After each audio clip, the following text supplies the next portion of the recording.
कल टॉपिक कौन सा पढ़ा था हमने? कल हमने पढ़ा था हाइपर कॉन्जुगेशन। कल हमने पढ़ा था हाइपर कॉन्जुगेशन,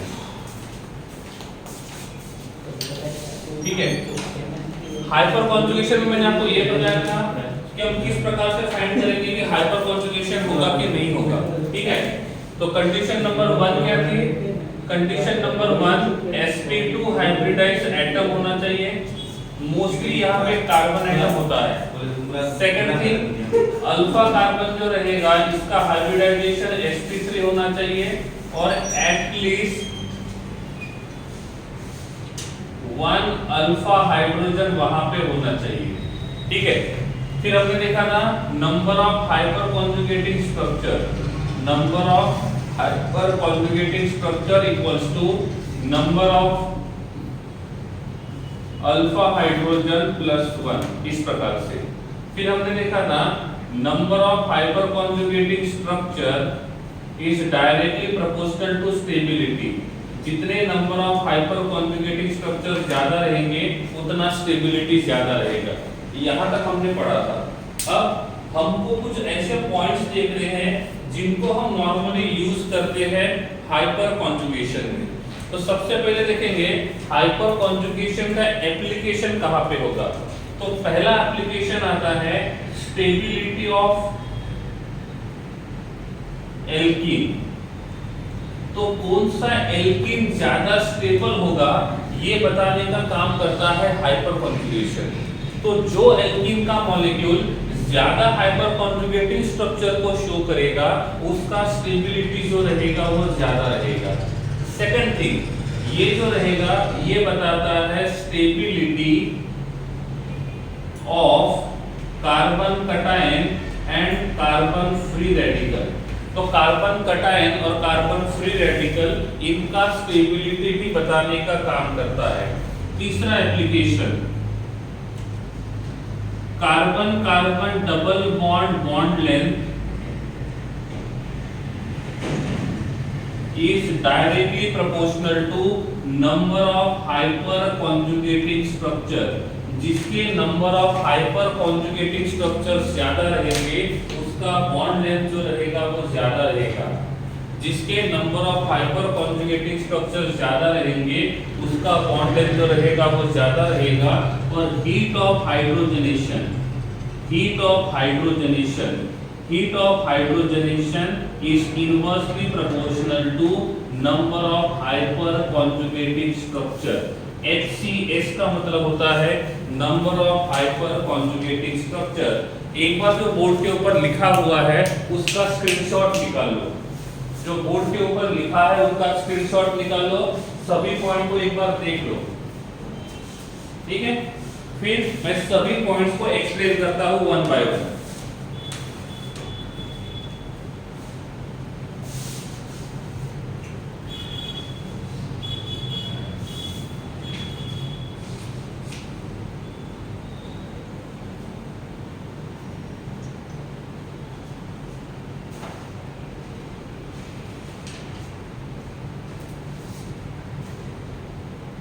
ठीक है, ओके, चलिए वन बाय वन देखते हैं। पहले हम लोग फर्स्ट पॉइंट को देखेंगे। सो ये जितने भी यहाँ पे लिखे हैं ये सभी के सभी हाइपर कॉन्जुगेशन के एप्लीकेशन है। सो this is the application of hyper conjugation, ठीक है। पहले एप्लीकेशन को देखते हैं एक बार, ठीक है। मैं यहाँ पे लिखता हूँ first one, CH3 attach to CH double bond CH2, ठीक है। इसको मैंने बोला X एल्कीन और यहाँ लिखा मैंने CH3 attach to CH double bond CH attach to CH3, इसको बोला है Y। मैं बात कर रहा हूँ स्टेबिलिटी की, मैं बात कर रहा हूँ स्टेबिलिटी की कि किसका स्टेबिलिटी ज्यादा रहेगा और किसका स्टेबिलिटी कम रहेगा, ठीक है। फर्स्ट ऑफ ऑल X भी एल्कीन है Y भी एल्कीन है, X भी एल्कीन है Y भी एल्कीन है, दोनों के दोनों एल्कीन है। अब क्या करना है, दोनों में से किस एल्कीन का स्टेबिलिटी ज्यादा रहेगा वो देखना है, ठीक है। तो सबसे पहली बात, यहाँ पे ये sp2 कार्बन है, यहाँ पे ये sp2 कार्बन है और ये हमारा अल्फा कार्बन है जिसका हाइब्रिडाइजेशन sp3 है। ये वो अल्फा कार्बन है जिसका हाइब्रिडाइजेशन sp3 है। और इसके पास अल्फा हाइड्रोजन है। इसके पास total number of alpha hydrogen कितने हैं? राइट साइड में अल्फा हाइड्रोजन नहीं है, ओनली लेफ्ट साइड में अल्फा हाइड्रोजन है। So number of alpha hydrogen will be 3। Number of alpha hydrogen will be 3। If number of alpha hydrogen 3 रहेंगे तो number of hyper conjugating structures कितने रहेंगे? 4। Hyper conjugating structures रहेंगे 4। इसकी बात करेंगे, so this is sp2 hybridised, this is sp2 hybridised. ये हमारा अल्फा कार्बन है जिसका हाइब्रिडाइजेशन sp3 है। यहाँ पे हमारे पास अल्फा कार्बन है जिसका हाइब्रिडाइजेशन sp3 है। इसके पास अल्फा हाइड्रोजन 3 है, इसके पास अल्फा हाइड्रोजन 3 है, तो total number of alpha hydrogens will be 6। So number of hyper conjugating structures will be 7। तो पहला रूल ये कहता है कि जिस एल्कीन में number of hyper conjugating structures ज्यादा रहेंगे उसका स्टेबिलिटी ज्यादा रहेगा, तो Y का स्टेबिलिटी ज्यादा रहेगा और X का स्टेबिलिटी कम रहेगा। तो अब मैं स्टेबिलिटी के हिसाब से देखूंगा तो Y will be more stable and X will be less stable. Clear है? ओके है, ठीक है। तो इस प्रकार से यहाँ पे हमने स्टेबिलिटी के ऑर्डर को देख लिया है कि किसका स्टेबिलिटी ज्यादा रहेगा और किसका स्टेबिलिटी कम रहेगा।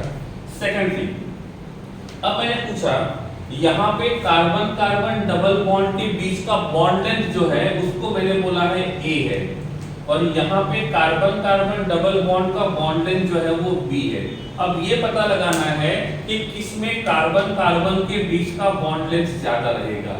देखो, देखने में तो यही लगता है कि यहाँ पे भी डबल बॉन्ड है और यहाँ पे भी डबल बॉन्ड है, और जब दोनों जगह डबल बॉन्ड रहेगा तो दोनों में बॉन्ड लेंथ सेम होना चाहिए, बट रियल में ऐसा नहीं रहेगा। क्यों? क्योंकि यहाँ पे लिखा है carbon double bond carbon bond length is directly proportional to number of hyper conjugating structure. इसका मतलब होता है जिसके पास number of hyper conjugating structures ज्यादा है उसमें कार्बन डबल बॉन्ड कार्बन का बॉन्ड लेंथ ज्यादा रहेगा।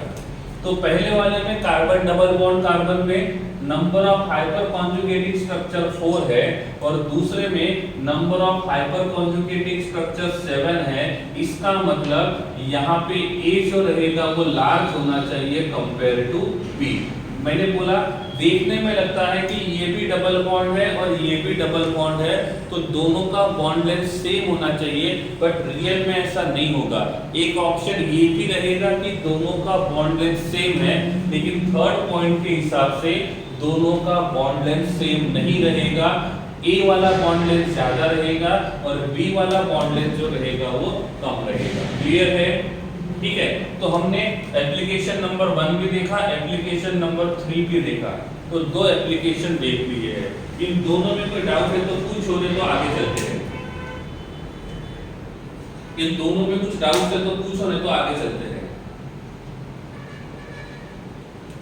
If you have any doubt then you can ask. Third वाले में डाउट है, एप्लीकेशन 3 वाला एक बार फिर से बताओ, ठीक है? ओके, देवर्स एंड ऋषभ, ठीक है?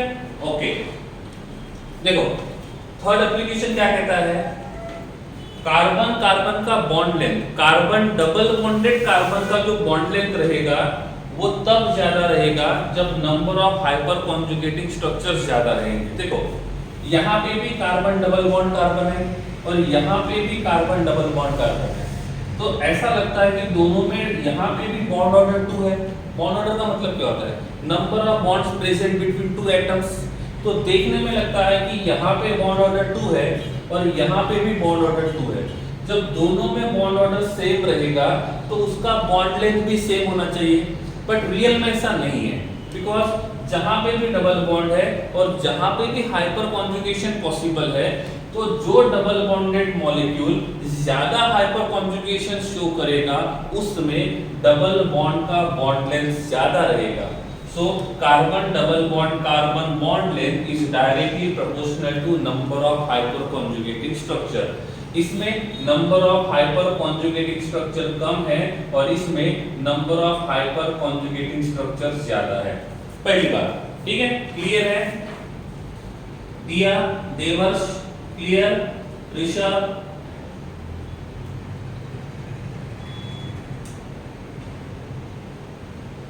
ठीक है, ओके। क्या आपको हाइपर अल्फा हाइड्रोजन और हाइपर कॉन्जुगेटिंग स्ट्रक्चर काउंट करने में दिक्कत तो नहीं आ रही ना? ये जो बताया था number of hyper conjugating structures कैसे काउंट करेंगे वो क्लियर है। पहले अल्फा हाइड्रोजन काउंट करेंगे, उसमें +1 करेंगे और अल्फा हाइड्रोजन में +1 करेंगे तो आपको हाइपर कॉन्जुगेटिंग स्ट्रक्चर्स मिल जाएंगे। ठीक है, ओके, क्लियर दिशा? ओके। अब my second question is that I am writing here CH3 CH2 CH2 CH double bond CH2. This is my X1 X. Next is CH3 CH2 CH double bond CH attached to CH3. ठीक है, अब मैंने बोला यहाँ पे मेरे पास X है और मेरे पास यहाँ पे Y है। अब मुझे बताओ X और Y में से किसका स्टेबिलिटी ज्यादा रहेगा? X और Y में से किसका स्टेबिलिटी ज्यादा रहेगा?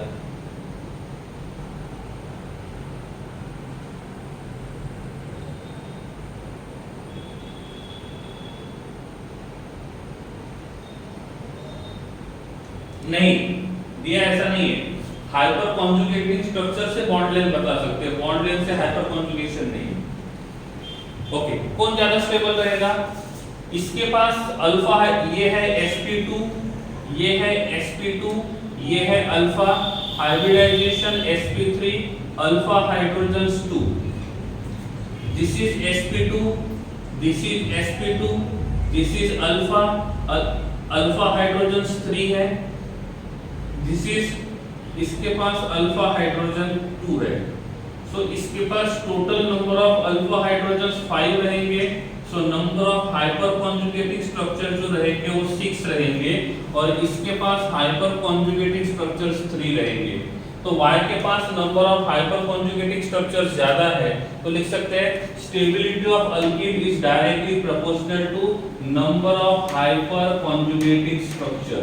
तो इसमें एल्कीन के पास हाइपर कॉन्जुगेटिंग स्ट्रक्चर्स ज्यादा है तो इसका स्टेबिलिटी ज्यादा रहेगा। ठीक है, अब मैंने पूछा यहाँ पे बॉन्ड लेंथ x है और यहाँ पे बॉन्ड लेंथ y है, कौन सा बॉन्ड लेंथ ज्यादा रहेगा? कौन सा बॉन्ड लेंथ ज्यादा रहेगा? कौन सा बॉन्ड लेंथ ज्यादा रहेगा? y वाला बॉन्ड लेंथ ज्यादा रहेगा और x वाला बॉन्ड लेंथ कम रहेगा। ठीक है, यहाँ तक क्लियर है? चलो एक क्वेश्चन मैं आपको पूछता हूँ, हीट ऑफ हाइड्रोजनेशन। अब हीट ऑफ हाइड्रोजनेशन का मतलब क्या होता है? मेरे पास CH2 डबल बॉन्ड CH2 है और इफ मैं इसमें H2 को ऐड करता हूँ तो CH3 सिंगल बॉन्ड CH3 बनेगा। ठीक है, तो डबल बॉन्डेड मॉलिक्यूल में हमने एक हाइड्रोजन को ऐड कर दिया तो डबल बॉन्ड चला गया और सिंगल बॉन्ड बन गया।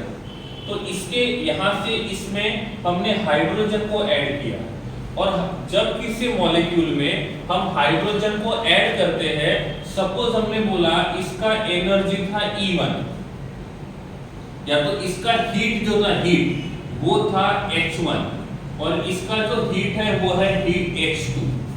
ठीक है, तो जब भी किसी मॉलिक्यूल में हाइड्रोजन को ऐड करते हैं तो हाइड्रोजन को ऐड करने के टाइम पे जो हीट चेंज होता है उसको बोलते हैं हीट ऑफ हाइड्रोजनेशन। ठीक है, सपोज हमने माना कि इसका जो हीट था वो था 20 जूल। ठीक है, और सपोज हमने इसमें माना कि इसका हीट ऑफ इसका जो हीट है वो है 30 जूल। ठीक है, तो पहले इसका हीट 20 जूल था, अभी इसका हीट 30 जूल है, तो यहां से इधर आ गए तो चेंज कितने से हुआ? 10 जूल से। कितने से चेंज हुआ? 10 जूल से। तो इस मॉलिक्यूल में हाइड्रोजन को ऐड किए और हाइड्रोजन को ऐड करने के टाइम पे जितना एनर्जी का चेंज हुआ, जितना हीट का चेंज हुआ, उसको बोलेंगे हीट ऑफ हाइड्रोजनेशन। डेफिनेशन लिख सकते हो, the amount of heat released, देखो the amount of the change in amount of heat, लिखो definition of hydrogenation, heat of hydrogenation, the change in amount of heat, the change in amount of heat while addition of hydrogen, while addition of hydrogen, while addition of hydrogen in bracket hydrogenation, in bracket hydrogenation, in bracket hydrogenation, ठीक है। अब मुझे बताओ X molecule और Y molecule इन दोनों में से किसका हीट ऑफ हाइड्रोजनेशन ज्यादा होगा? बताओ, हीट ऑफ हाइड्रोजनेशन किसका ज्यादा होगा? X का ज्यादा होगा या Y का? कैसे पता चला? जिसके पास number of hyper conjugating structure कम रहेंगे उसका हीट ऑफ हाइड्रोजनेशन ज्यादा रहेगा, तो X का हीट ऑफ हाइड्रोजनेशन Y से ज्यादा रहेगा, ठीक है। तो यहां से हम लोग हीट ऑफ हाइड्रोजनेशन फाइंड कर सकते हैं। तो इस प्रकार से हमने 4 में से 3 एप्लीकेशन को देखा है, 4 में से 3 एप्लीकेशन को देखा है कि किसका स्टेबिलिटी ज्यादा रहेगा और किसका स्टेबिलिटी कम रहेगा। हाइपर कॉन्जुगेशन का यूज हम 4 जगह ही करते हैं, इसलिए मैंने यहाँ पे हाइपर कॉन्जुगेशन के 4 एप्लीकेशन लिख के दिए हैं। अब मैं आपको पूछता हूँ CH3 attached to C attached to CH3 attached to CH3 plus 1, यहाँ लिखा मैंने CH3 attached to CH attached to CH3 attached to plus 1। अब इसको मैं बोलता हूँ X और इसको मैंने बोला Y। अब दोनों जगह हम देखेंगे तो यहाँ पे हमारे पास इंटरमीडिएट है कार्बन कटायन। यहाँ पे जो कार्बन कटायन है, ये कार्बन कटायन कितने कार्बन को डायरेक्टली अटैच्ड है? ये कार्बन कटायन कितने कार्बन्स को डायरेक्टली अटैच्ड है? कितने कार्बन को डायरेक्टली अटैच्ड है? 3। इसका मतलब ये कार्बन कटायन रहेगा टर्शियरी। कौन सा कार्बन कटायन रहेगा? टर्शियरी, ठीक है। यहाँ पे जो कार्बन कटायन है वो डायरेक्टली 2 कार्बन को अटैच्ड है, तो ये रहेगा सेकेंडरी, ये रहेगा सेकेंडरी। आप मुझे बताओ इन दोनों में से कौन सा कार्बन कटायन ज्यादा स्टेबल होगा? सेकेंडरी कार्बन कटायन ज्यादा स्टेबल होगा या टर्शियरी?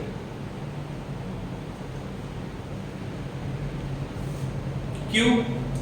क्योंकि इसका हाइब्रिडाइजेशन sp2 है, इसका हाइब्रिडाइजेशन sp2 है, ये हमारा अल्फा कार्बन है, ये हमारा अल्फा कार्बन है, ये हमारा अल्फा कार्बन है। Total number of alpha hydrogen is 9, so hyper conjugating structure is 10। इसके पास ये अल्फा कार्बन है और ये अल्फा कार्बन है, total number of alpha hydrogens will be 6, so hyper conjugating structures will be 7। इसके पास हाइपर कॉन्जुगेटिंग स्ट्रक्चर ज्यादा है और इसके पास हाइपर कॉन्जुगेटिंग स्ट्रक्चर कम है, इसका मतलब टर्शियरी का स्टेबिलिटी ज्यादा रहेगा और सेकेंडरी का स्टेबिलिटी कम रहेगा। सपोज मैंने आपको बोला मेरे पास यहाँ पे प्राइमरी कार्बन कटायन है, प्राइमरी कार्बन कटायन है, तो अब मुझे बताओ प्राइमरी और सेकेंडरी में से किसका स्टेबिलिटी ज्यादा रहेगा? प्राइमरी और सेकेंडरी में से किसका स्टेबिलिटी ज्यादा रहेगा? इफ हम प्राइमरी और सेकेंडरी दोनों को ही चेक करते हैं तो सेकेंडरी कार्बन कटायन का स्टेबिलिटी ज्यादा रहेगा और प्राइमरी कार्बन कटायन का स्टेबिलिटी कम रहेगा। सपोज यहाँ पे हमने क्या बोला था? टर्शियरी कार्बन कटायन का स्टेबिलिटी ज्यादा है और सेकेंडरी कार्बन कटायन का स्टेबिलिटी कम है। इन केस मैं यहाँ पे कार्बन कटायन के जगह कार्बन रेडिकल बोलता हूँ, यहाँ पे भी कार्बन कटायन के जगह मैंने कार्बन रेडिकल बोला, तो अब मुझे बताओ टर्शियरी कार्बन रेडिकल और सेकेंडरी कार्बन रेडिकल में से कौन सा कार्बन रेडिकल ज्यादा स्टेबल होना चाहिए? सेम ही रहेगा। इसका मतलब कार्बन कटायन और carbon radical, tertiary is more stable than secondary than primary, tertiary is more stable than secondary and primary, और यही हमने पहले भी पढ़ा था। तो कभी कभी एग्जाम में पूछा जाता है कार्बन कटायन और कार्बन अनायन के स्टेबिलिटी के ऊपर भी क्वेश्चन पूछा जाता है। इनमें से किसी एप्लीकेशन, ये 4 में से किसी एप्लीकेशन में प्रॉब्लम है, डाउट है तो पूछ सकते हो, चैट में लिख के भेजो जल्दी, if any doubt is there.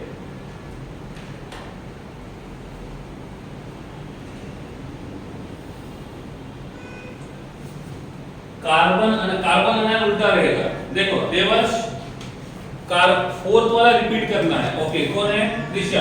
Fourth वाला रिपीट करना है। देखो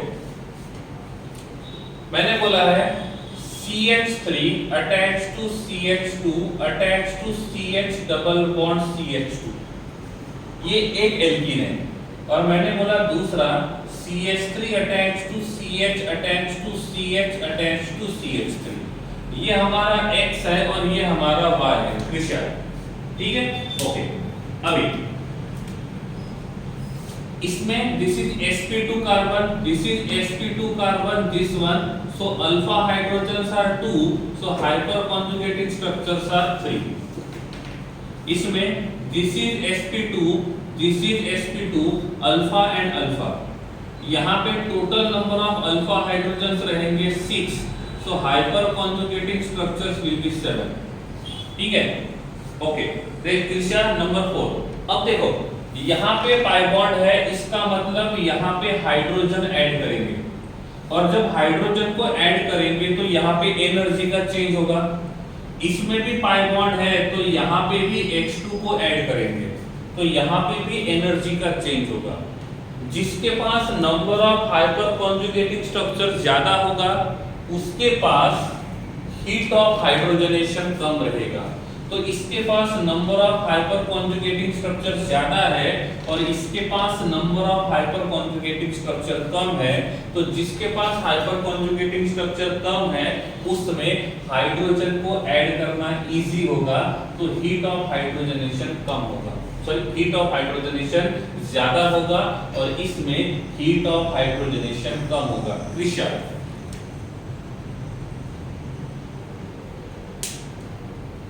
ओके, यस दिया। हाँ, और कौन था? प्रीत, आपका सेकंड पॉइंट था। सेकंड पॉइंट में कौन सा? Carbon cation, carbon anion, carbon radical.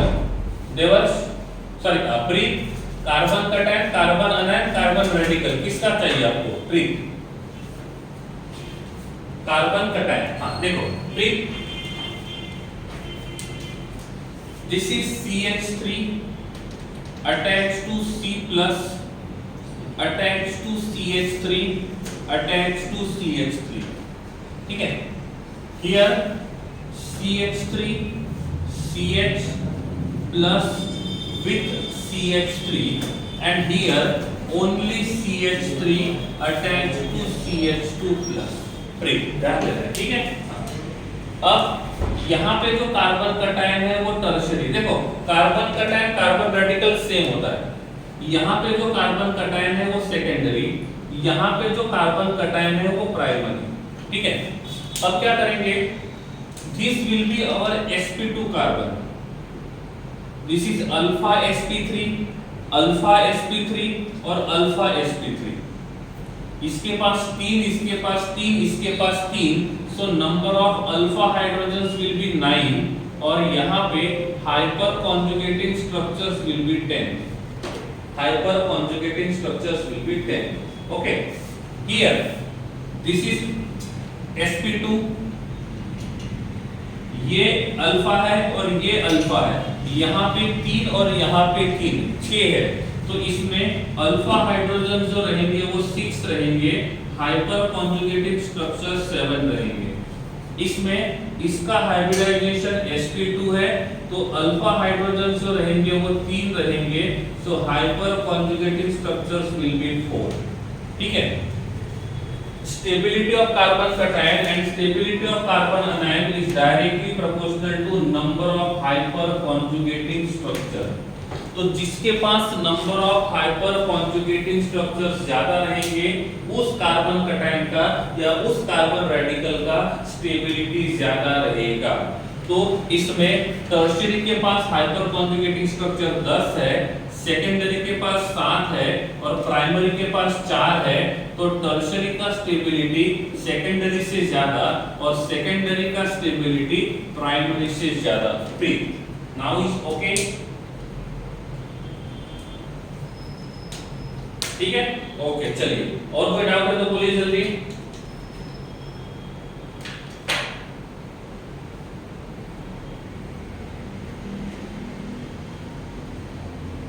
Okay चलिए आगे बढ़ते हैं। तो यहाँ पे हम हाइपर कॉन्जुगेशन को खत्म करते हैं, ठीक है। आप टेक्स्ट बुक में देखोगे तो टोटल 4 इफेक्ट आते हैं, 4 इफेक्ट। कौन सा 3 इफेक्ट हमने पढ़ लिए हैं। पहला हमने पढ़ा था इंडक्टिव इफेक्ट, दूसरा हमने पढ़ा था रेजोनेंस इफेक्ट, और तीसरा हम अभी पढ़ रहे हैं जिसको हम बोलते हैं हाइपर कॉन्जुगेशन इफेक्ट, ठीक है। सो टोटल 3 इफेक्ट हमने पढ़े। कौन से? इंडक्टिव इफेक्ट, रेजोनेंस इफेक्ट और हाइपर कॉन्जुगेशन इफेक्ट, ठीक है। ये तीनों जो होते हैं ये स्टेबिलिटी बताने के काम में आते हैं। तो किसी पर्टिकुलर मॉलिक्यूल का स्टेबिलिटी बताना है तो वो स्टेबिलिटी बताने के लिए हम इनको यूज करेंगे, ठीक है। पहला कौन सा पढ़ा था? फर्स्ट वाला था इंडक्टिव इफेक्ट, जिसको हम बोलते हैं आई इफेक्ट। दूसरा हमने पढ़ा था रेजोनेंस इफेक्ट, जिसको हम बोलेंगे आर इफेक्ट। तीसरा जो होता है वो आता है हाइपर कॉन्जुगेशन इफेक्ट, इसको हम बोलते हैं एच इफेक्ट। और चौथा जो आता है वो आता है इलेक्ट्रोमेरिक इफेक्ट।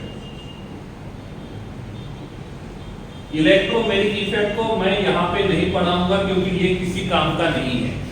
मैं इलेक्ट्रोमेरिक इफेक्ट को यहाँ नहीं पढ़ाऊंगा, लेकिन जब केमिकल रिएक्शन पढ़ेंगे तो ये अपने आप हो जाएगा, ठीक है। और इसका कहीं पे कुछ काम नहीं आता है और इसीलिए इसकी तरफ ध्यान नहीं देना है, ठीक है। ये तीनों के तीनों इफेक्ट जो है ये स्टेबिलिटी बताने में हेल्प करते हैं। अब क्वेश्चन है कि चलो तीनों इफेक्ट है तो इनमें से कौन सा इफेक्ट ज्यादा स्ट्रांग होता है?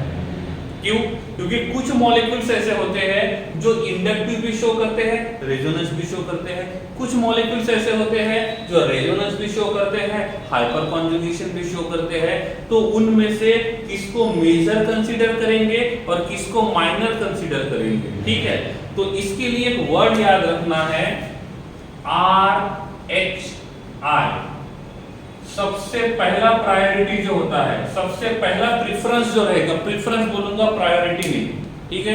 हो सकता है रेड में लिखा है तो दिखेगा नहीं। रेजोनेंस, हाइपर कॉन्जुगेशन और इंडक्टिव। सबसे ज्यादा प्रेफरेंस जो होता है, इंपॉर्टेंट होता है वो रेजोनेंस, उसके बाद हाइपर कॉन्जुगेशन और उसके बाद इंडक्टिव। तो जब भी हमको किसी का स्टेबिलिटी पूछा है, जब भी हमको किसी का स्टेबिलिटी पूछा है तो हम इसके हिसाब से जाएंगे। जो रेजोनेंस शो करेगा वो ज्यादा स्टेबल, रेजोनेंस नहीं है तो हाइपर कॉन्जुगेशन, हाइपर कॉन्जुगेशन नहीं है तो इंडक्टिव। 1 बाय 1 हम लोग जाएंगे, ठीक है। हम लोग एग्जांपल देखेंगे, एक एक एग्जांपल देखेंगे, सब क्लियर हो जाएगा, ठीक है। अब एग्जांपल 1, ठीक है। देखो पहला प्रायोरिटी, पहला प्रेफरेंस रेजोनेंस को। एक मॉलिक्यूल रेजोनेंस शो कर रहा है, दूसरा मॉलिक्यूल हाइपर कॉन्जुगेशन शो कर रहा है, रेजोनेंस वाला जीत गया है। एक मॉलिक्यूल हाइपर कॉन्जुगेशन कर रहा है, दूसरा मॉलिक्यूल इंडक्टिव कर रहा है, हाइपर कॉन्जुगेशन वाला जीत गया है। दोनों के दोनों मॉलिक्यूल रेजोनेंस शो कर रहे हैं, जो ज्यादा रेजोनेंस शो करेगा वो जीत जाएगा। दो मॉलिक्यूल है, दोनों के दोनों मॉलिक्यूल हाइपर कॉन्जुगेशन शो कर रहे हैं, जो मॉलिक्यूल ज्यादा हाइपर कॉन्जुगेशन करेगा वो जीत जाएगा। दो मॉलिक्यूल है, दोनों के दोनों इंडक्टिव शो करते हैं, जो ज्यादा इंडक्टिव शो करेगा वो स्टेबल बन जाएगा। दैट्स इट, ठीक है। तो इस प्रकार से हम यहाँ पे देख सकते हैं किसका स्टेबिलिटी ज्यादा रहेगा और किसका स्टेबिलिटी कम रहेगा, ठीक है। Just a minute.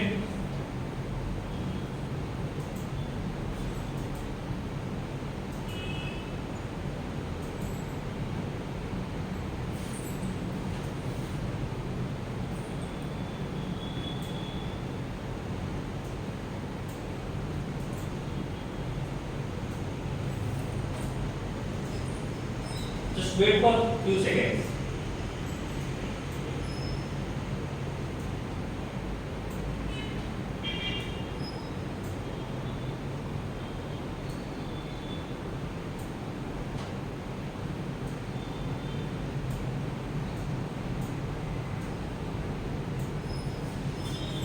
ठीक है, देखो क्या बोला मैंने, एक मॉलिक्यूल रेजोनेंस शो कर रहा है, दूसरा मॉलिक्यूल हाइपर कॉन्जुगेशन, कौन जीतेगा? रेजोनेंस वाला। क्यों? क्योंकि उसका प्रायोरिटी ज्यादा है।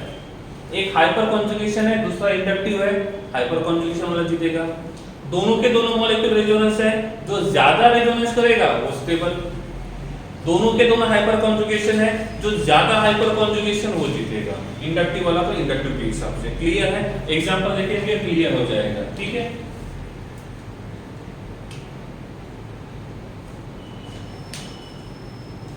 ग्रेसी, स्टेबिलिटी के ऊपर क्वेश्चन पूछा जाता है, इसलिए हमको पढ़ना है। ठीक है, चलिए इधर ध्यान दीजिए। CH2 double bond CH attach to CH2 -1, ठीक है, और दूसरा है CH3 attach to CH2 attach to CH2 -1। ठीक है, अब देखो क्वेश्चन पूछा है, यहां पे कार्बन अनायन है और यहां पे कार्बन अनायन है। इसको बोला है कार्बन अनायन X और इसको बोला है कार्बन अनायन Y। और आपको एग्जाम में क्वेश्चन दिया है 4 मार्क के लिए, इनका स्टेबिलिटी ऑर्डर क्या है? Option A X is more stable than Y, option B Y is more stable than X, option C both are same stable, option D none of these. आपको decide करना है कि X और Y में से किसका स्टेबिलिटी ज्यादा है। 20 सेकंड देता हूं आपको सोचने के लिए, सोचो इनमें से किसका स्टेबिलिटी ज्यादा है। और आप अपने आप करना सीख गए ना, तो मेरे लिए बहुत अच्छी बात है।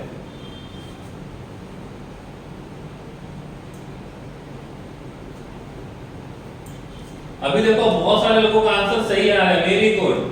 साहिल बेटा आपका आंसर शायद गलत है।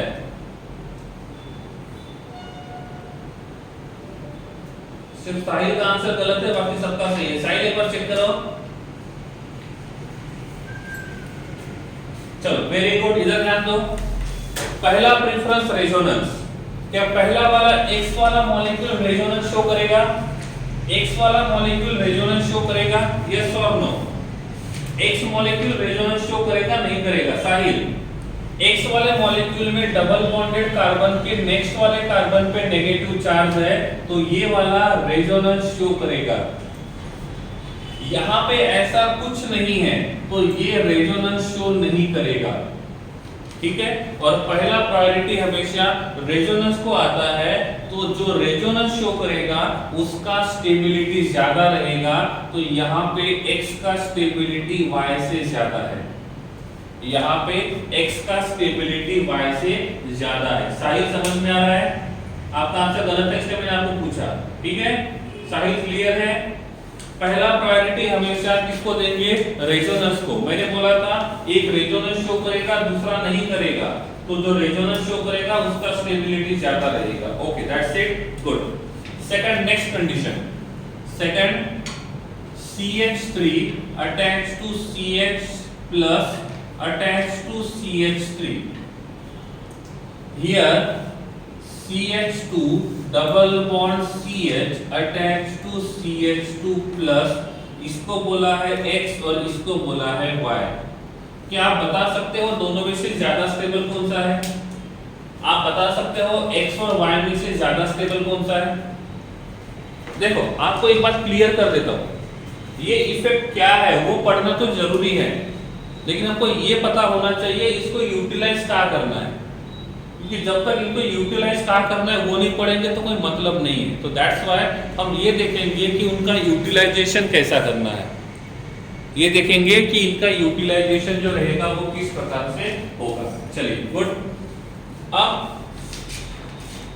यहाँ पे रेजोनेंस है,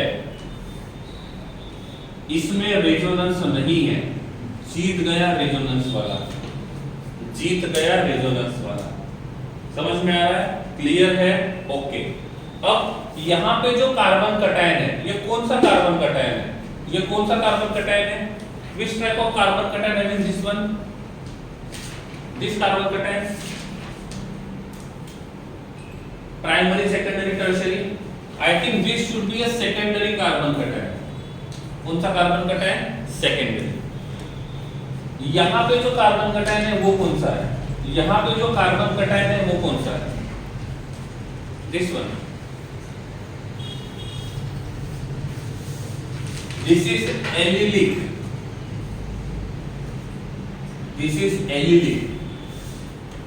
कार्बन डबल बॉन्ड कार्बन वाले पोजीशन को बोलते हैं विनिलिक और उसके नेक्स्ट वाले पोजीशन को बोलते हैं एलिलिक, और डबल बॉन्डेड कार्बन के नेक्स्ट वाले पोजीशन पे ये प्रेजेंट है तो इसको बोलेंगे एलिलिक। दोनों बताता हूं, एलिलिक और विनिलिक। डबल बॉन्डेड कार्बन का जो पोजीशन है उस पोजीशन को बोलते हैं विनिलिक पोजीशन, और डबल बॉन्डेड कार्बन के आगे जो sp3 कार्बन होता है, जो sp3 कार्बन होता है उसको बोलते हैं एलिलिक। एक होता है विनिलिक और दूसरा होता है एलिलिक, ठीक है। एक होता है एलिलिक और दूसरा होता है विनिलिक। क्लियर है, समझ गया? अरे हाँ या नहीं, एलिलिक और विनिलिक। एलिलिक का मतलब क्या बोला मैंने?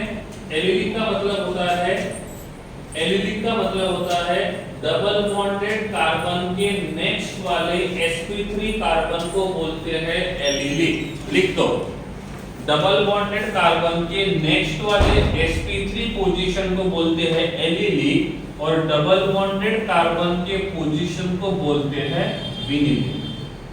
क्लियर है? ओके ना, चलो गुड। ओके, तो ये एलिलिक है और ये कौन सा है? ये है सेकेंडरी। तो ये एलिलिक और ये सेकेंडरी, तो ज्यादा स्टेबल कौन रहेगा? एलिलिक, ठीक है। Third one,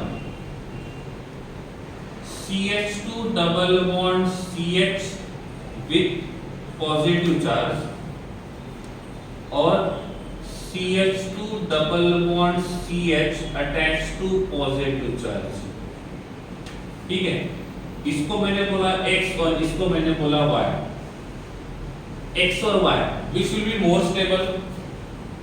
X and Y which will be more stable? Very good, अभी तक सबका आंसर सही है।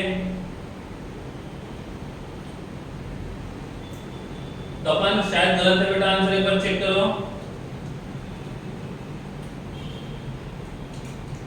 ओके, इसलिए मुझे बोला है कि सर विनिलिक का पोजीशन बोलो।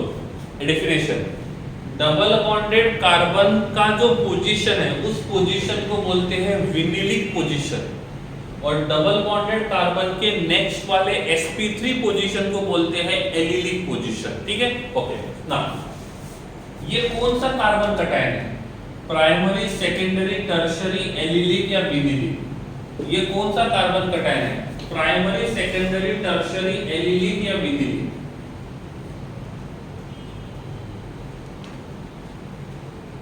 कौन सा है? विनिलिक। तो दिस इज विनिलिक कार्बन कटायन। और ये कौन सा कार्बन कटायन है? This is allylic carbon cation. तो एक विनिलिक है और दूसरा एलिलिक है, तो एलिलिक का स्टेबिलिटी ज्यादा रहेगा और विनिलिक का स्टेबिलिटी कम रहेगा। यस और नो? यस और नो?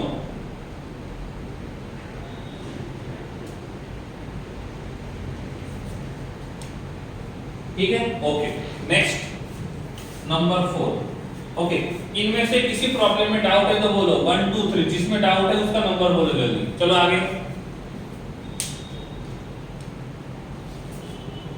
1 2 3 किसी में डाउट है तो नंबर बोलो बस चैट में।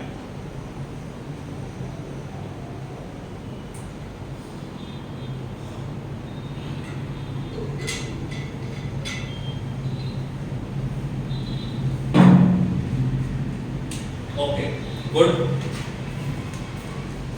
I am writing here, this is benzene ring.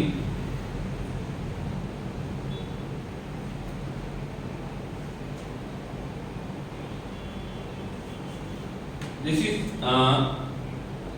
positive, and second is this one.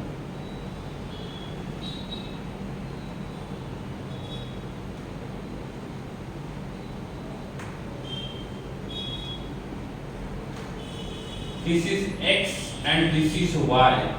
Which will be more stable? X and Y.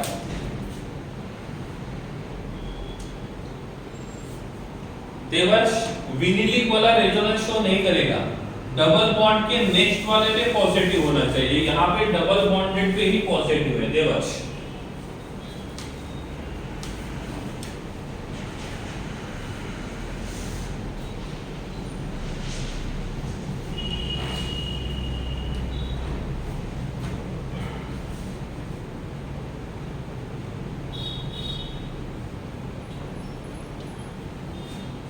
Okay, दो चार लोगों का आंसर आया अभी तक।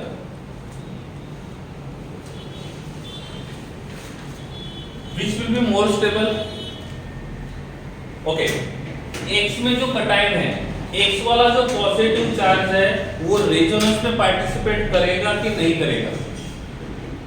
X में जो ये कार्बन कटायन है, ये पॉजिटिव चार्ज रेजोनेंस में पार्टिसिपेट करेगा या नहीं? यस और नो? ये वाला पॉजिटिव चार्ज रेजोनेंस में पार्टिसिपेट करेगा या नहीं करेगा? ओके, किसी का आंसर यस है, किसी का आंसर नो है। जब मैंने आपको हकेल रूल पढ़ाया था कि एरोमेटिक है कि नहीं है, उस टाइम पे मैंने आपको बताया था इफ कोई भी लोन पेयर, कोई भी अनपेयर्ड, कोई भी पॉजिटिव चार्ज, कोई भी negative charge double bonded carbon पे होता है तो वो रेजोनेंस में पार्टिसिपेट नहीं करेगा, वो ब्लॉक होता है। और इसीलिए ये वाला कार्बन कटायन रेजोनेंस में पार्टिसिपेट नहीं करेगा, बट ये वाला कार्बन कटायन रेजोनेंस में पार्टिसिपेट कर सकता है। और बेंजीन रिंग जो है, बेंजीन रिंग में जो कार्बन डायरेक्टली अटैच्ड होता है, इस कार्बन को बोलते हैं बेंजीलिक कार्बन। इस कार्बन को बोलते हैं बेंजीलिक कार्बन। क्या बोलेंगे? Benzylic carbon atom. और यहाँ पे ये कार्बन एटम बेंजीन रिंग को डायरेक्टली अटैच्ड है, तो इस कार्बन एटम को हम बोलेंगे बेंजीलिक। तीन पोजीशन पढ़ रहे हैं, विनिलिक, एलिलिक और benzylic. Vinylic, allylic, benzylic. Benzene ring को जो कार्बन डायरेक्टली अटैच्ड होता है उस कार्बन को बोलते हैं बेंजीलिक कार्बन। और जब इस कार्बन के ऊपर पॉजिटिव चार्ज है तो उसको कहते हैं benzylic carbon cation. Negative charge रहेगा बेंजीलिक कार्बन अनायन और अनपेड इलेक्ट्रॉन रहेगा तो बेंजीलिक कार्बन रेडिकल। ठीक है, सो this is benzylic carbon cation. तो बेंजीलिक कार्बन कटायन का स्टेबिलिटी ज्यादा रहेगा और दूसरे वाले का स्टेबिलिटी कम रहेगा। Is it clear? समझ में आ रहा है?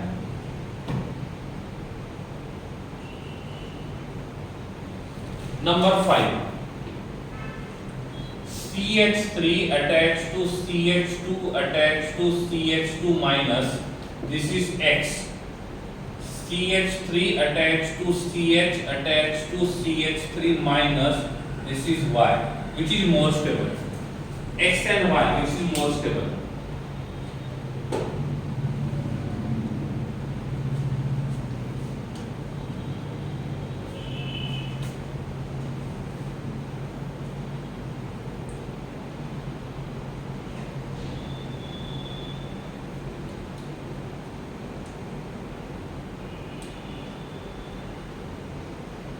ओके, चलिए, क्या पहला वाला रेजोनेंस शो करेगा? फर्स्ट वाला रेजोनेंस शो करेगा? नहीं। क्या सेकंड वाला रेजोनेंस शो करेगा? नहीं। तो रेजोनेंस शो नहीं करेंगे। क्या फर्स्ट वाला हाइपर कॉन्जुगेशन शो करेगा? एक्स वाला हाइपर कॉन्जुगेशन शो करेगा? एक्स वाला हाइपर कॉन्जुगेशन शो करेगा? अरे हाइपर कॉन्जुगेशन के लिए पहली कंडीशन क्या है? हाइपर कॉन्जुगेशन के लिए पहली कंडीशन क्या है? हाइपर कॉन्जुगेशन के लिए पहली कंडीशन है sp2 होना चाहिए। यहाँ पे जो कार्बन अनायन है इसका हाइब्रिडाइजेशन sp3 है और इसका भी हाइब्रिडाइजेशन sp3 है। ये पहले वाले कंडीशन को ही सेटिस्फाई नहीं करेगा और इसका मतलब यहाँ पे भी हाइपर कॉन्जुगेशन नहीं है और यहाँ पे भी हाइपर कॉन्जुगेशन नहीं है। और मुझे पता है आप सभी हाइपर कॉन्जुगेशन के हिसाब से ही गए हो। मुझे पता है आप सभी हाइपर कॉन्जुगेशन के हिसाब से गए हो और इसीलिए आप सभी का आंसर गलत है। ठीक है, तो रेजोनेंस भी पॉसिबल नहीं है, हाइपर कॉन्जुगेशन पॉसिबल नहीं है, इसमें इंडक्टिव इफेक्ट पॉसिबल है, इसमें इंडक्टिव इफेक्ट पॉसिबल है। अब देखो यहाँ पे कितने प्लस आई ग्रुप है, ये एल्किल ग्रुप जो है ये प्लस आई इफेक्ट शो करेगा, सो दिस इज प्लस आई। यहाँ पे एक प्लस आई ग्रुप है और यहाँ पे दूसरा प्लस आई ग्रुप है, तो मुझे बताओ इन x और y में से किसमें प्लस आई इफेक्ट मैक्सिमम रहेगा? I am asking you x and y in which molecule plus I effect will be maximum? किसमें प्लस आई इफेक्ट मैक्सिमम रहेगा? तो यहाँ पे y का प्लस आई इफेक्ट मैक्सिमम रहेगा और x का प्लस आई इफेक्ट मिनिमम रहेगा। ठीक है, ये प्लस आई इफेक्ट कार्बन अनायन का स्टेबिलिटी बढ़ाता है या कम करता है?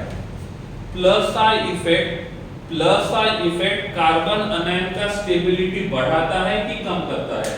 Plus I effect carbon cation का स्टेबिलिटी कम करता है, तो यहाँ पे प्लस आई इफेक्ट मैक्सिमम है, यहाँ पे प्लस आई इफेक्ट मिनिमम है, इसका मतलब y का स्टेबिलिटी कम रहेगा और x का स्टेबिलिटी ज्यादा रहेगा, तो x will be more stable than y, x will be more stable than y, yes or no? जिनको नहीं समझा है, जिनको डाउट्स है, हैंड रेज कर सकते हो, जिनको डाउट है हैंड रेज कर सकते हो।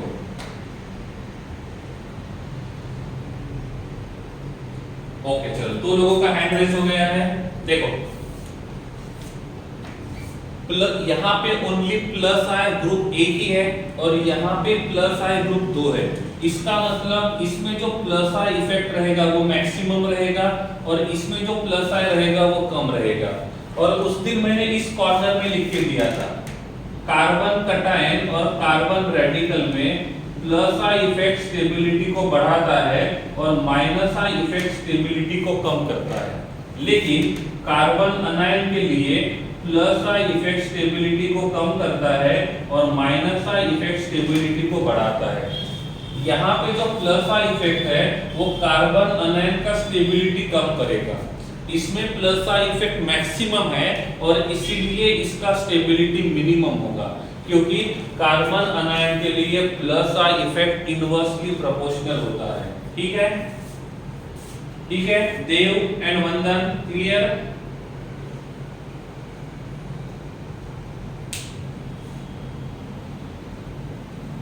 Okay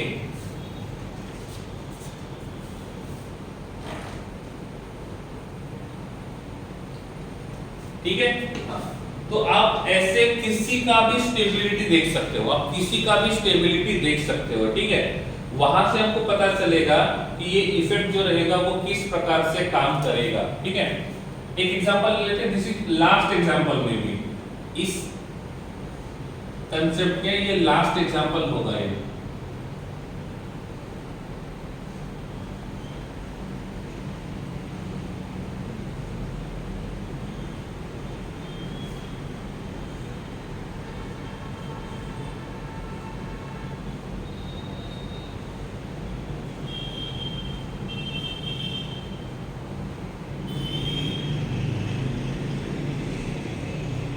This is x and this is y, which is more stable? 30 second का टाइम आपको देता हूँ, 30 सेकंड का टाइम आपके पास है ये पता करने के लिए कि x और y में से ज्यादा स्टेबल कौन सा रहेगा। ठीक है, सोच समझ के आंसर देना है।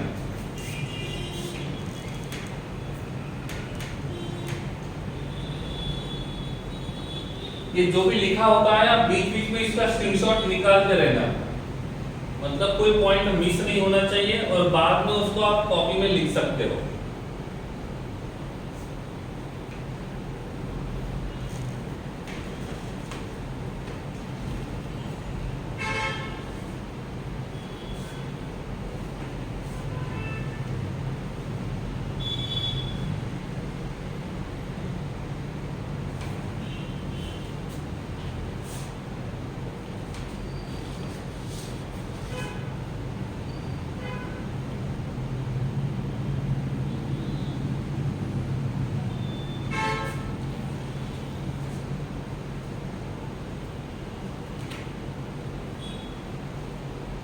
ठीक है, चलिए अब देखो इन दोनों में क्या ये रेजोनेंस शो करेगा? क्या ये रेजोनेंस शो करेगा? यस। क्या ये रेजोनेंस शो करेगा? यस। दोनों के दोनों रेजोनेंस शो करेंगे, ठीक है। अब दोनों में डिफरेंस क्या है? दोनों में डिफरेंस क्या है? एक्स और वाई में डिफरेंस क्या है?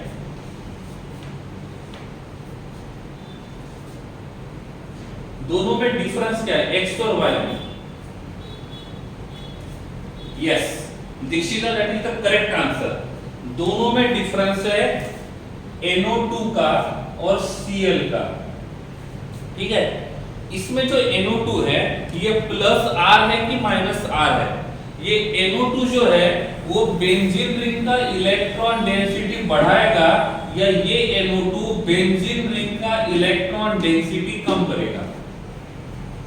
NO2 बेंजीन रिंग का इलेक्ट्रॉन डेंसिटी इंक्रीज करेगा या डिक्रीज करेगा? डिक्रीज करेगा। इसका मतलब ये माइनस R ग्रुप है और यहाँ पे ये इधर खींचेगा और ये इधर देगा, तो ये प्लस R है, ठीक है, ओके है। प्लस R जो होता है it is plus R carbon cation के स्टेबिलिटी को बढ़ाता है, कार्बन रेडिकल के स्टेबिलिटी को कम बढ़ाता है, लेकिन ये कार्बन अनायन के स्टेबिलिटी को कम करता है। कौन? Plus R।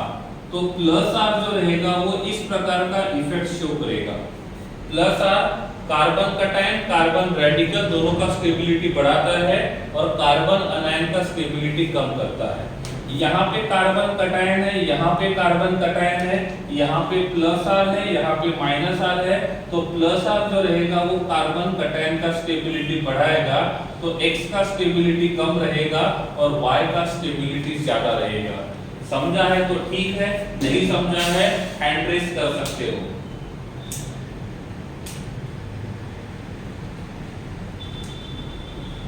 राज ग्रेसी, ओके ठीक है, चलिए फिर से बताता हूं। देखो कार्बन कटायन इलेक्ट्रॉन डेफिशिएंट है, कार्बन कटायन इलेक्ट्रॉन डेफिशिएंट है और इस इलेक्ट्रॉन डेफिशिएंट को यहाँ पे जो ग्रुप अटैच्ड है वो ऐसा ग्रुप अटैच्ड है जो बेंजीन रिंग का इलेक्ट्रॉन डेंसिटी कम करेगा। देखो ये वाला ग्रुप बेंजीन रिंग का इलेक्ट्रॉन डेंसिटी कम करेगा, फिर बेंजीन रिंग इसका इलेक्ट्रॉन डेंसिटी कम करेगा। अब ये पहले से खुद इलेक्ट्रॉन डेफिशिएंट है और ये बेंजीन रिंग इसका इलेक्ट्रॉन डेंसिटी पुल कर रहा है, तो ये इलेक्ट्रॉन डेफिशिएंट को और ज्यादा इलेक्ट्रॉन डेफिशिएंट बना रहा है। क्यों? अब बेंजीन रिंग ने इसका इलेक्ट्रॉन डेंसिटी क्यों पुल किया? क्योंकि यहाँ पे जो ग्रुप अटैच्ड है वो बेंजीन रिंग का इलेक्ट्रॉन डेंसिटी खींच रहा है, तो ये बेंजीन रिंग गरीब आदमी को और गरीब कर रहा है, और जब गरीब आदमी और गरीब होगा तो उसका स्टेबिलिटी बढ़ेगा या कम होगा? कम होगा ना। हाँ, यहाँ पे जो Cl है ये बेंजीन रिंग को इलेक्ट्रॉन डेंसिटी दे रहा है, तो बेंजीन रिंग क्या करेगा? इस गरीब आदमी को इलेक्ट्रॉन डेंसिटी देगा, तो गरीब आदमी का स्टेबिलिटी बढ़ जाएगा और इसीलिए Y का स्टेबिलिटी ज्यादा है और X का स्टेबिलिटी कम है। Now clear? Now clear? अभी भी किसी को डाउट है? हैंड रेज करो। ग्रेसी, राज,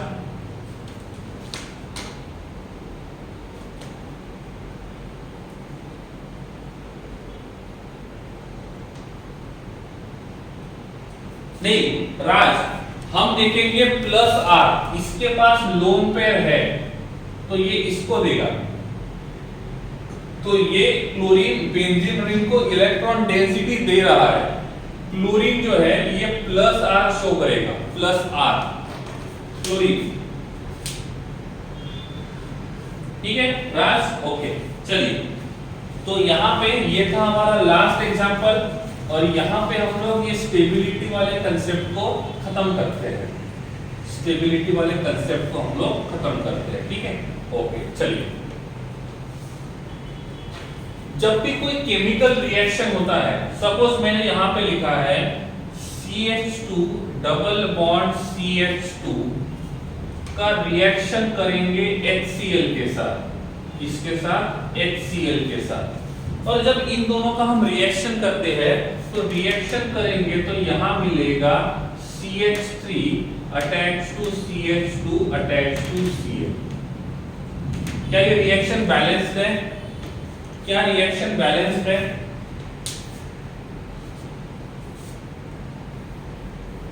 यस, रिएक्शन बैलेंस्ड है, ठीक है, ओके। अब ये दोनों के दोनों किसका काम करेंगे? ये दोनों के दोनों रिएक्टेंट का काम करेंगे, दोनों के दोनों रिएक्टेंट का काम करेंगे। तो यहाँ पे जो हमको मिला है ये किसका काम करेगा? प्रोडक्ट का काम करेगा। किसका काम करेगा? प्रोडक्ट। तो जब भी हम कोई रिएक्शन देखते हैं तो उस रिएक्शन में दो टाइप के कंपाउंड्स होते हैं, एक ऐसे जो रिएक्शन में पार्टिसिपेट करेंगे और दूसरे ऐसे जो रिएक्शन में से हमको मिलेंगे। और जो रिएक्शन में पार्टिसिपेट करते हैं उनको बोलते हैं रिएक्टेंट, और जो रिएक्शन में से मिलता है उसको बोलते हैं प्रोडक्ट। तो एक होता है रिएक्टेंट, दूसरा होता है प्रोडक्ट। किसी ने पूछा what is the meaning of reactant, तो क्या बोलेंगे?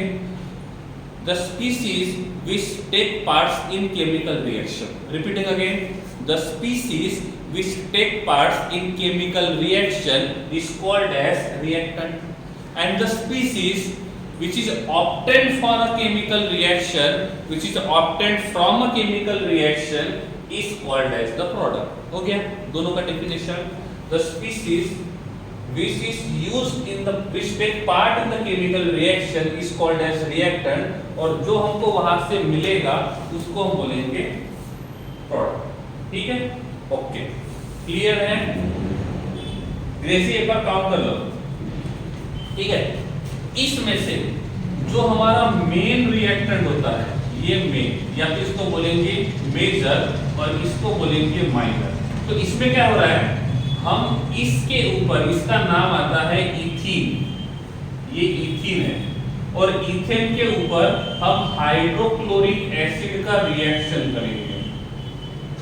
इसका रिएक्शन करेंगे हाइड्रोक्लोरिक एसिड का। तो रिएक्शन किसके ऊपर कर रहे हैं? इथीन के ऊपर। किसका रिएक्शन कर रहे हैं? HCl का। रिपीटिंग अगेन, हम किसके ऊपर रिएक्शन कर रहे हैं?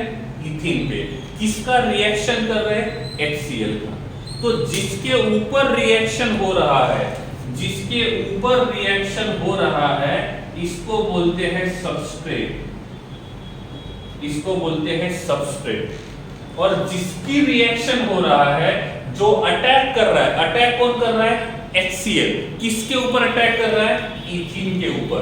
तो जिसके ऊपर अटैक हो रहा है उसको बोलते हैं सबस्ट्रेट, और जो अटैक कर रहा है उसको बोलते हैं अटैकिंग रिएजेंट, इसको बोलते हैं अटैकिंग रिएजेंट। ये रिएजेंट है, ये रिएक्टेंट है, ये रिएजेंट है, ये रिएक्टेंट है। दोनों में कंफ्यूज नहीं होना है, दोनों में कंफ्यूज नहीं होना है। The species which is obtained from a chemical reaction is called as product। देवर्स, ये आपके लिए था, ठीक है। सबस्ट्रेट का मतलब क्या होता है? जिस रिएक्टेंट के ऊपर अटैक हो रहा है वो सबस्ट्रेट, और जो अटैक कर रहा है वो अटैकिंग रिएक्शन। समझ में आ रहा है? जिसके ऊपर अटैक हो रहा है वो सबस्ट्रेट, और जो अटैक कर रहा है वो रहेगा अटैकिंग रिएजेंट। क्या रहेगा? Attacking reagent. ये जो सबस्ट्रेट होता है, यहाँ पे तीन टाइप के इंटरमीडिएट मिलते हैं। एक मिलता है कार्बन कटायन, दूसरा मिलता है कार्बन अनायन, और तीसरा मिलता है कार्बन रेडिकल। तो ये तीन तरीके के इंटरमीडिएट मिलते हैं सबस्ट्रेट में। तीन तरीके के इंटरमीडिएट मिलते हैं सबस्ट्रेट में। ये जो अटैकिंग रिएजेंट होता है HCl, ये जो अटैकिंग रिएजेंट होता है HCl, ये दो पार्ट का बनता है, ये दो पार्ट का बनता है। जैसे हम HCl का बॉन्ड तोड़ेंगे तो क्या होगा? HCl का बॉन्ड तोड़ेंगे तो क्या होगा? बॉन्ड कहां शिफ्ट करेंगे? HCl का बॉन्ड तोड़ेंगे तो किसके ऊपर कौन सा चार्ज आएगा? If हम HCl का बॉन्ड तोड़ेंगे तो किसके ऊपर कौन सा चार्ज आएगा? ठीक है, तो Cl का इलेक्ट्रोनेगेटिविटी ज्यादा है तो बॉन्ड Cl पे शिफ्ट करेंगे। तो यहाँ पे हाइड्रोजन पे चार्ज रहेगा +1 और Cl के ऊपर चार्ज रहेगा -1। अब मुझे बताओ H+ और Cl- में से कौन इलेक्ट्रॉन रिच है? H+ और Cl- में से कौन इलेक्ट्रॉन रिच है? कौन इलेक्ट्रॉन रिच है? Cl- और कौन इलेक्ट्रॉन डेफिशिएंट है? H+। वैसे ही अटैकिंग रिएजेंट में भी दो लोग होते हैं, एक जो होता है वो इलेक्ट्रॉन रिच होता है और दूसरा जो होता है वो इलेक्ट्रॉन डेफिशिएंट होता है। कौन होता है? Electron deficient. ठीक है, ओके। अब मुझे बताओ इलेक्ट्रॉन के ऊपर चार्ज कौन सा होता है? इलेक्ट्रॉन के ऊपर चार्ज कौन सा होता है? नेगेटिव। तो ये इलेक्ट्रॉन इन दोनों में से किसको खींचेगा? ये इलेक्ट्रॉन इन दोनों में से किसको खींचेगा? H+ को। किसको खींचेगा? H+ को। मतलब ये जो H+ है, जो इलेक्ट्रॉन डेफिशिएंट है, ये इलेक्ट्रॉन डेफिशिएंट इलेक्ट्रॉन को अट्रैक्ट करेगा, इलेक्ट्रॉन को अट्रैक्ट करेगा। ठीक है। अब यहां पे मैंने न्यूक्लियस रखा है, न्यूक्लियस। न्यूक्लियस के ऊपर कौन सा चार्ज होता है? Which charge on nucleus? Which charge on nucleus? Positive charge. तो ये न्यूक्लियस किसको पुल करेगा? Cl को। तो इलेक्ट्रॉन को वो अट्रैक्ट करेगा जो इलेक्ट्रॉन डेफिशिएंट है और न्यूक्लियस को वो अट्रैक्ट करेगा जो इलेक्ट्रॉन रिच है। समझे बात को? इलेक्ट्रॉन को वो अट्रैक्ट करेगा जो इलेक्ट्रॉन डेफिशिएंट है और इलेक्ट्रॉन को वो न्यूक्लियस को वो अट्रैक्ट करेगा जो इलेक्ट्रॉन रिच है। तो ये इलेक्ट्रॉन रिच जो होते हैं इनको कहते हैं न्यूक्लियोफाइल।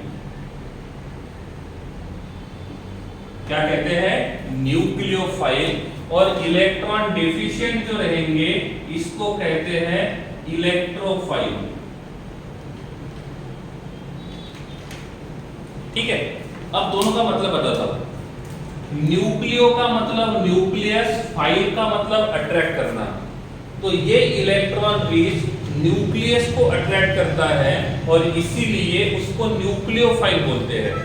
और ये इलेक्ट्रॉन डेफिशिएंट इलेक्ट्रॉन को अट्रैक्ट करता है और इसीलिए इसको इलेक्ट्रोफाइल बोलते हैं।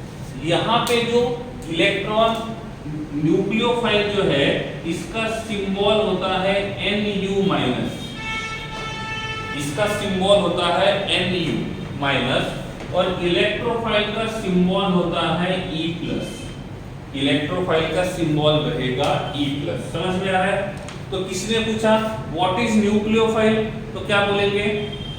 Nucleophile is a electron rich attacking reagent. बन गया डेफिनेशन। किसी ने पूछा व्हाट इज न्यूक्लियोफाइल, तो क्या बोलेंगे? Nucleophile is a electron rich attacking reagent जिसका सिंबल है Nu-। किसी ने पूछा व्हाट इज इलेक्ट्रोफाइल, तो क्या लिखोगे? Electrophile is a electron deficient attacking group. Electrophile is a electron deficient attacking reagent. ठीक है। तो हम यहां से पता करेंगे कि वो इलेक्ट्रोफाइल जो है वो रहेगा या न्यूक्लियोफाइल रहेगा। इलेक्ट्रोफाइल रहेगा कि न्यूक्लियोफाइल रहेगा। ठीक है। अब ये जो न्यूक्लियोफाइल है वो कौन कौन हो सकते हैं? तो न्यूक्लियोफाइल होने के लिए पहली बात तो वो इलेक्ट्रॉन रिच होना चाहिए, या तो उसके ऊपर नेगेटिव चार्ज होना चाहिए, या तो उसके पास लोन पेयर होना चाहिए, या तो उसके पास पाई बॉन्ड होना चाहिए। पाई बॉन्ड को भी हम लोग इलेक्ट्रॉन रिच मानते हैं। इलेक्ट्रॉन डेफिशिएंट दो तरीके से होगा। पहली बात या तो उसके ऊपर पॉजिटिव चार्ज होगा या तो वो इलेक्ट्रॉन डेफिशिएंट होगा। दो में से एक कंडीशन है तो उसको हम बोलेंगे इलेक्ट्रोफाइल। ओके ना, मैंने अब पूछा यहाँ पे C∧N with lone pair N- charge. This Cn will act as electrophile or nucleophile. this Cn minus will act as electrophile or nucleophile. Nucleophile क्यों? क्योंकि यहाँ पे नाइट्रोजन भी इलेक्ट्रॉन रिच है और कार्बन भी इलेक्ट्रॉन रिच है। इसका मतलब ये जो रहेगा ये न्यूक्लियोफाइल का काम करेगा। ये कौन सा न्यूक्लियोफाइल है? न्यूट्रल वाला या चार्ज वाला? ये कौन सा न्यूक्लियोफाइल है? न्यूट्रल या चार्ज? चार्ज वाला, ठीक है, okay. Second thing, I am writing here BH3. This BH3 will be electrophile or nucleophile? BH3 is an electrophile or nucleophile? कैसे पता चला? कैसे पता चला? यहाँ पे बोरॉन है, this is one hydrogen, this is second hydrogen, this is third hydrogen. Boron के पास 1 2 3 बॉन्ड है, तो इसके पास टोटल नंबर ऑफ इलेक्ट्रॉन्स जो रहेंगे वो 6 है। तो यहाँ का जो बोरॉन है वो इलेक्ट्रॉन डेफिशिएंट है, और जो इलेक्ट्रॉन डेफिशिएंट होता है वो किसका काम करता है? इलेक्ट्रोफाइल का। वो किसका काम करेगा? इलेक्ट्रोफाइल का। इसका मतलब वो इलेक्ट्रोफाइल का काम करेगा। Yes Devarsh, okay. उसका एग्जांपल देख लेते हैं। ये वाला क्लियर है? HBO क्लियर है? HBO को क्लियर है? ओके। HBO में कोई डाउट है तो पूछो। HBO में डाउट है तो हैंड रेज कर दो।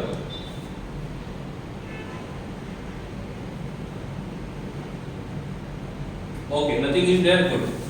Third, carbon triple bond carbon attach to nitrogen with lone pair and positive charge. ये किसका काम करेगा? ये किसका काम करेगा? इलेक्ट्रोफाइल का या न्यूक्लियोफाइल का?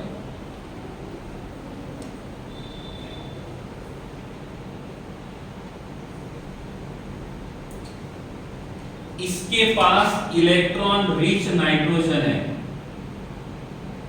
और इसके पास इलेक्ट्रॉन डेफिशिएंट कार्बन है। Electron rich carbon, electron deficient carbon है और इलेक्ट्रॉन रिच नाइट्रोजन है। इलेक्ट्रॉन डेफिशिएंट कार्बन है तो ये काम करेगा इलेक्ट्रोफाइल का, और इलेक्ट्रॉन रिच नाइट्रोजन है तो ये काम करेगा न्यूक्लियोफाइल का। इसका मतलब ये एम्फोटेरिक रहेगा। एम्फोटेरिक का मतलब होता है ये दोनों का काम कर सकता है, ये न्यूक्लियोफाइल का भी काम कर सकता है और इलेक्ट्रोफाइल का भी काम कर सकता है। देवर्ष, ये आपके क्वेश्चन का आंसर था। क्लियर है? नंबर 3 में डाउट है तो हैंड रेज करो, नहीं तो आगे चलते हैं।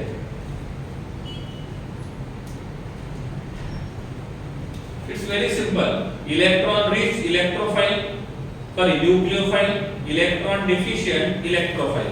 Okay, next.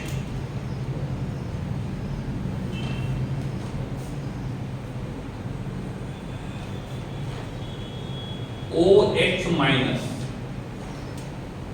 OH minus. Aditya Raj, second में डाउट है। आदित्य राज देखो, सेकंड वाला एक्सप्लेन करता हूं मैं तब तक। सेकंड वाले में इस बोरॉन ने 3 बॉन्ड बनाए, 1 sigma 2 sigma 3 sigma. So number of electrons कितने हो गए? 6, क्योंकि एक बॉन्ड में 2 इलेक्ट्रॉन्स होते हैं। तो इस बोरॉन के पास टोटल नंबर ऑफ इलेक्ट्रॉन 6 है, ठीक है। आदित्य राज, इसमें ऐसा होता है इफ किसी के पास electrons will be less than 8 तो उसको हम कहते हैं electron deficient. Aditya Raj, electrons will be less than 8 तो it should be electron deficient. If electrons will be greater than 8 तो इसको हम बोलते हैं इलेक्ट्रॉन रिच। क्या बोलते हैं? Electron rich. आदित्य राज, ठीक है। आफ्टर दैट इफ किसी के पास इलेक्ट्रॉन्स इज इक्वल्स टू 8 है तो इसको बोलते हैं इलेक्ट्रॉन प्रिसाइज। क्या बोलेंगे? Electron precise. और इफ किसी के पास इलेक्ट्रॉन्स 8 है विथ लोन पेयर या तो नेगेटिव चार्ज तो उसको इलेक्ट्रॉन रिच कहते हैं। ये 4 कंडीशन है और ये सभी के सभी हम सेंट्रल एटम के देखते हैं, ठीक है। तो यहाँ का जो सेंट्रल एटम है उसके पास टोटल नंबर ऑफ इलेक्ट्रॉन 6 है विच इज लेस देन 8, और इसीलिए वो इलेक्ट्रॉन डिफिशिएंट रहेगा, और जो इलेक्ट्रॉन डिफिशिएंट होता है वो इलेक्ट्रोफाइल का काम करता है। Aditya Raj, is it clear now? Is it clear now?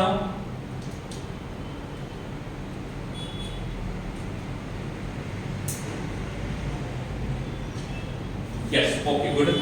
हाँ, मेरे हिसाब से ये होना चाहिए oxygen attach to hydrogen with lone pair and negative charge, और यहाँ का जो ऑक्सीजन है वो इलेक्ट्रॉन रिच है और इसीलिए ये न्यूक्लियोफाइल का काम करेगा। तो OH is act as a nucleophile. OH is act as a nucleophile. Clear? कोई डाउट है इसमें? OH is act as a nucleophile. दोनों नहीं होगा देवश।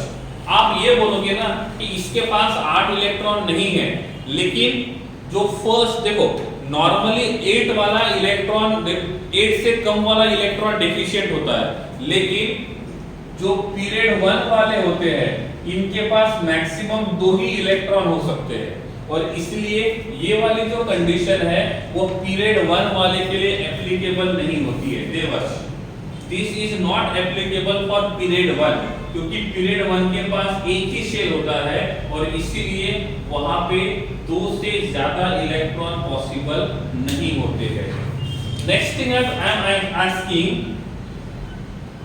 NH3 should be electrophile or nucleophile?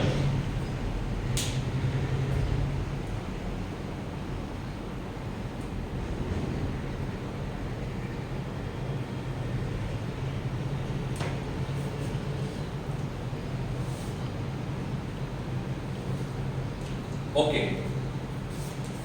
Nitrogen 1 bond, 2 bond, 3 bond with lone pair. इस nitrogen के पास 2, 4, 6 और 2 8 electron है, 8 इलेक्ट्रॉन विथ लोन पेयर। इसका मतलब ये इलेक्ट्रॉन रिच है, तो ये न्यूक्लियोफाइल का काम करेगा। ऋषभ, आपका आंसर गलत था। ऋषभ, ये न्यूक्लियोफाइल का काम करेगा, एम्फोटेरिक नहीं रहेगा। मैंने बोला था ये वाले रूल्स पीरियड नंबर 1 के लिए एप्लीकेबल नहीं होते हैं। It must be nucleophile. Why? Because इसमें जो नाइट्रोजन है उसके पास लोन पेयर है और टोटल इलेक्ट्रॉन 8 है, और इसीलिए वो यहाँ पे न्यूक्लियोफाइल का काम करेगा। इनकी तरफ ध्यान रखना है, इसका स्क्रीनशॉट ले लो, ये आपके काम में आएगा, ठीक है। तो इस प्रकार से आज हमने रेजोनेंस, हाइपर कॉन्जुगेशन और इंडक्टिव, पहले देखा हमने हाइपर कॉन्जुगेशन का एप्लीकेशन, ठीक है।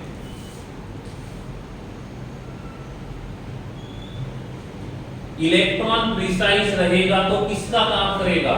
इलेक्ट्रॉन प्रिसाइज रहेगा तो किसी का काम नहीं करेगा, ना ही वो इलेक्ट्रॉन इलेक्ट्रोफाइल का काम करेगा, ना ही वो न्यूक्लियोफाइल का काम करेगा। देवश, ओके। हाइपर कॉन्जुगेशन में हमने देखा था हाइपर कॉन्जुगेशन का एप्लीकेशन क्या होगा, 4 एप्लीकेशन देखे थे। After that resonance, hyper conjugation, inductive, तीनों को साथ में यूज करके स्टेबिलिटी को हमने पढ़ा था कि किसका स्टेबिलिटी ज्यादा रहेगा, किसका स्टेबिलिटी कम रहेगा। इसी कंसेप्ट के ऊपर आपके टेक्स्ट बुक में carbon cation, carbon anion, carbon radical, इनका स्टेबिलिटी का सीक्वेंस दिया होगा, वो आपको देख लेना है, क्योंकि मैंने कंसेप्ट पढ़ा दिया है तो वो सीक्वेंस मैंने लिख के नहीं दिया है, ठीक है। आफ्टर दैट हमने देखा कि रिएक्टेंट क्या होते हैं, प्रोडक्ट क्या होते हैं, सबस्ट्रेट क्या होगा, रिएजेंट क्या होगा, रिएजेंट में से न्यूक्लियोफाइल क्या होगा और इलेक्ट्रोफाइल क्या होगा। तो आज के लिए इतना ही। इसमें कुछ डाउट है तो पूछ सकते हो, अदरवाइज आज का सेशन हम यहीं पे खत्म करते हैं।